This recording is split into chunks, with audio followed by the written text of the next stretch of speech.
Yeah, all good, all good. Good afternoon. How are you doing? I'm all right. How are you? Good, thanks. That's Good. great. Oh, that'll do us for today. Yeah. In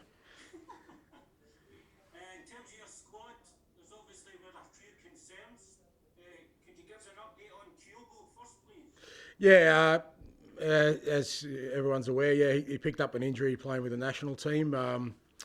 So we've got him back, and initial assessment, we're looking at least 3 to 4 weeks at this stage. So, which means he'll miss sort of the next few games. But at the same time, he's pretty optimistic about working hard to get back. So we'll just have to wait and see. How big a blow is that to you, given how well he has played since he signed? Yeah, well, it's disappointing. It's disappointing for him, because he's obviously had a great start to his Celtic career, and it's one of those things. We obviously wanted to keep it going, and obviously helped us as well. But at the same time, we understand it's part of football. These things will happen, and we just got to get on with it. Should we expect to see James Forrest and James McCarthy back at the weekend? McCarthy, yes, he's trained well this week and available. James Forrest probably not tomorrow. Training, but I think we'll probably give him a few more days. Can you just clarify what the injuries are to both the players? Just minor knocks, both of them. I mean, James copped it in the game. I can't even remember when it was now. The last game he would have played, and then same with McCarthy. Just minor things that. To be fair, both of them have had disrupted sort of pre-seasons. James sort of came in a bit later, and same with James McCarthy. We're just probably being a bit cautious with them, but both look like certainly McCarthy's ready to go, and I don't think Forrest is too far away. Thank you. And I think this is the first time I've spoken to you since the end of the transfer window. I suppose it was a busy transfer deadline day for Celtic. So if you just summarise how you think the transfer activity went for Celtic in the end? Look, as you said, it was hectic right up until the final day, which we kind of expected.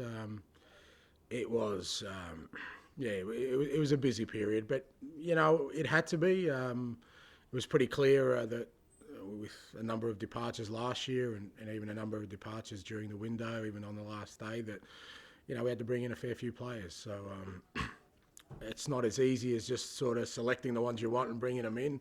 As we found, it was a bit of a challenge. Every deal we made, had a lot of work behind it. We bought in, I think, 12 in the end, which I think is probably too many in one window, to be fair, but that's what we needed, and we needed to do that. And in the end, I think I'm pretty pleased with the outcome in terms of, we know what we've got now. We know the players who are in are committed for the next period, and we can start working.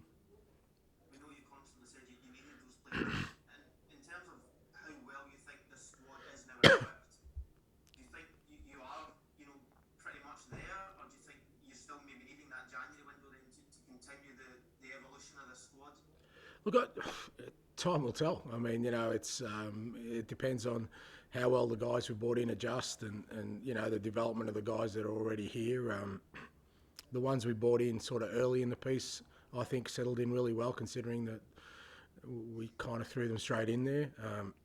So now we'll just wait and see how the others come in, and it's sort of a work in progress where you kind of hope that all the ones we've brought in are going to make an impact, and also the ones that have stayed keep developing. But that's the kind of stuff you don't know. And without looking too far ahead to January, I think the important thing for us now is to work with this group of players and try and progress our football, and make those assessments closer to the window.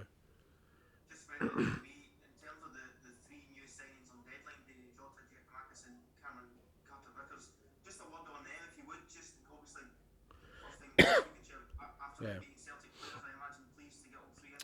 Yeah, with all three, we've been working on quite a while. So, finally got them over the line before the deadline. And look, all three were really keen to get on board. All three have the attributes I'm kind of looking for in terms of the football we want to play, and the stage of their career they're at. they're guys who I think have still got a point to prove in their careers, and I think that's a big part of wanting to bring players here. We obviously were working on a number of fronts, but one of the things that I was kind of kept pushing was we really wanted guys who wanted to be here for the opportunity to play for Celtic and what it does for their careers, rather than sort of just people seeking a move. And happy to have all those three, along with Liam Scales, who came in later. Happy to get them all in the squad.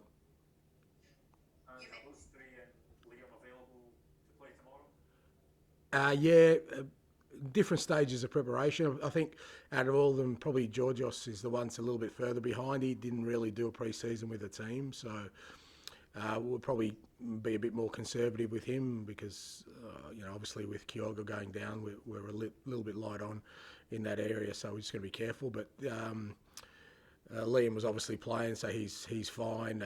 Cameron had played pre-season games with Spurs, so he's come in in good condition. And same with Jota, he was training with Benfica, had a couple of friendly games, so the others are all available. Is tomorrow just a case of trying to continue that good home form you've built up over the last few weeks? Yeah, a little bit. I guess it's just, in general, just progressing our football. The first part of the season was okay. We definitely showed some real good parts of our game and some real promise, but ultimately we fell short in a couple of areas. So this next block of games gives us that opportunity to progress our football, and particularly with the new players coming in, to hopefully take it to the next level. What type of test are you expecting from Ross County? Yeah, well, a difficult test. I know our home games have gone pretty well, but we've still had to work hard to gain the superiority, and I'm sure tomorrow will be no different. It's always tricky coming out of an international break. I mean, we've literally just had the one session with the players this morning for about an hour. So, they're coming from all different parts of the world, and some played 3 games, others didn't, played 1 game. So, I know as national team manager what it's like. They all go away and they kind of play different styles of football, different systems. So, we've got to get them back in, getting the Celtic hats back on. So I think that'll be the challenge for us, just to sort of make sure that our group, our boys are sort of back in thinking about playing our football, and we'll need to hit the ground running tomorrow. You talked about the players that you brought in on transfer deadline day, but how disappointed were you with the outgoings, or was it a case of those players wanted to leave?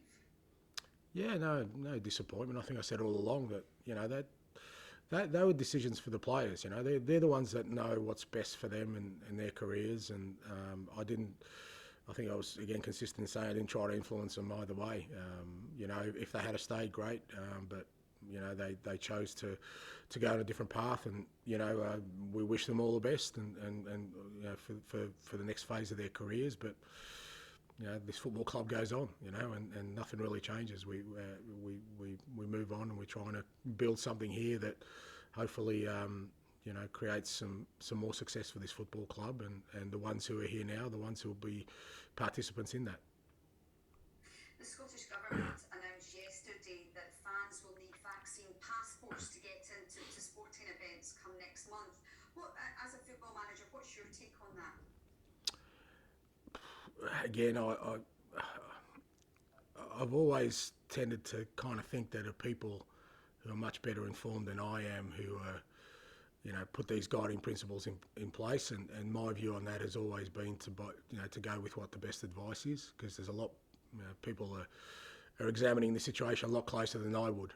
I think I said last time, if there was a medical professional or a government official who told me how to pick the team, you'd get a pretty clear response. And I reckon if I started telling people who know a lot better than I do what the right response should be, then I think I'm sort of stepping out of my lane. What I do know, like I said, is that you have to rely on the people who are working and thinking about these things every day. At some point as a society, we have to have trust in people who are making these decisions. And my philosophy on those things has always been, I'll take the experts' advice, and vice versa. If they come to me, hopefully they take my advice on football. I guess it's just the way football works. You were talking there about how you're happy with the squad you've got at your disposal now going forward, with the transfer window having shut. Obviously, 2 strikers have moved on. You've now then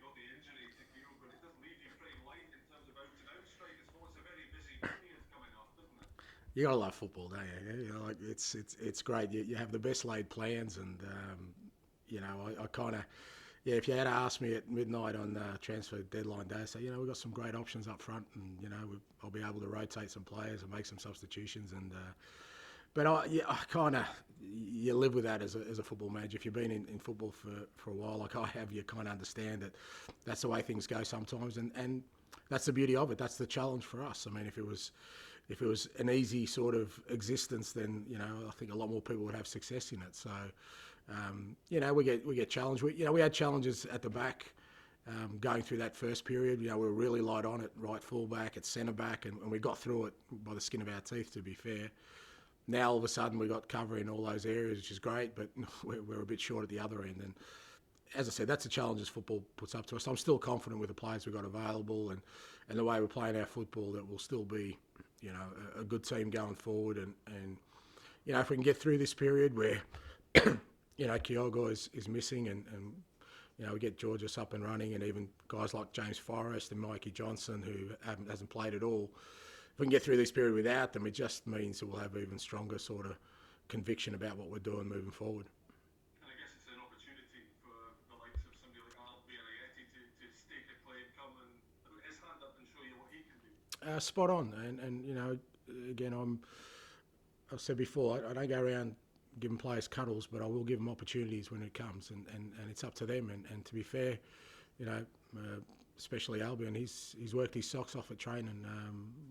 I know, if the opportunity arises for him tomorrow, he's done everything he can to be in a good position to take it, and then it's up to him, and he goes in there, starts banging goals in, then he makes it difficult for other players to take his position. Just finally, a couple of weeks have passed since the defeat to Rangers. Have you and the players got that out of your system now?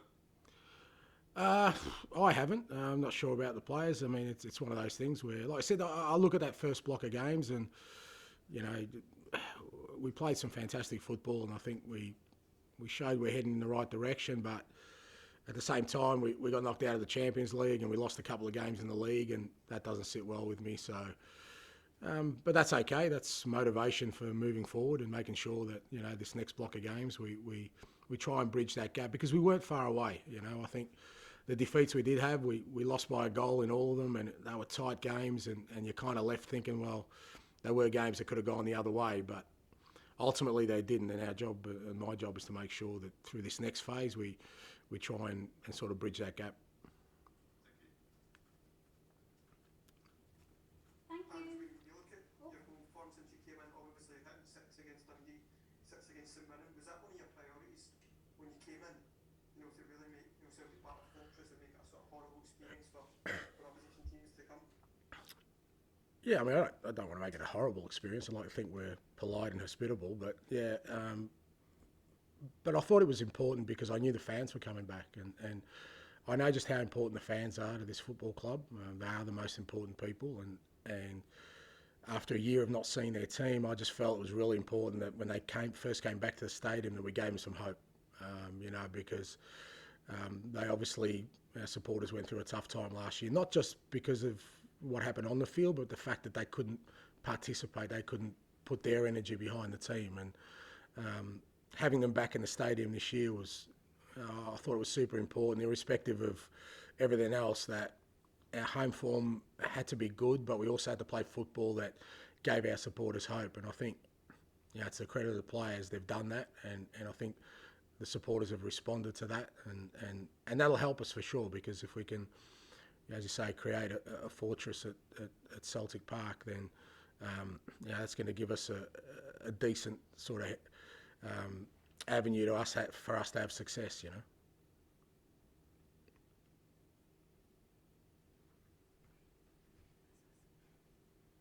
Ange. Oh, good. Thank you. Thanks, guys. Thank you.